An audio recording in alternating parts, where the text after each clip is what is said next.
আসসালামু আলাইকুম। রবিউল রাইস ভান্ডারের পক্ষ থেকে আপনাদেরকে আন্তরিক শুভেচ্ছা এবং অভিনন্দন।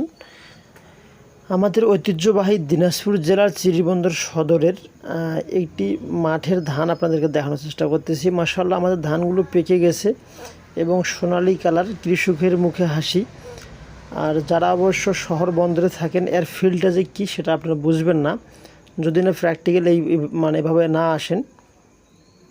আমরা অবশ্য সরাসরি মাঠে কৃষকের থেকে ধান ক্রয় করে এই চালটাকে প্রসেস করে আমরা আপনাদেরকে চাল দিচ্ছি।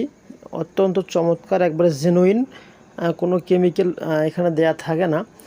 আর অবশ্যই দেখবেন যে চালটা একটু গ্লেজ করে, চকচক করে বেশি, সে চালটাতে অবশ্যই একটু আপনাদের ভাতের স্বাদ পাবেন কম এবং বিভিন্ন ধরনের কেমিক্যাল মিশানো থাকে।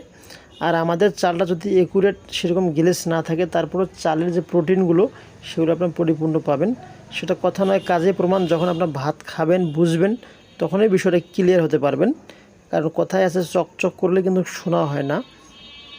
আমরা নিজে একবারে সরজমিনে ধানটা ক্রয় করে সুন্দর করে প্রসেস করে আপনাদের হাতে উঠিয়ে দিচ্ছি। আমাদের এখন একুরেট কোনো ভেজাল চাল পাবেন না। কারণ বাজারে দেখবেন যে প্রায় ম্যাক্সিমামে অবশ্য মিনিকেট চাল, কিন্তু এই চালটা আপনারা মিনিকেট যতগুলো আপনারা পান ততগুলো অবশ্য মিনিকেট আবাদই হয় না। এজন্য অবশ্য আপনারা এই একুরেট চালটা খেতে পারেন না।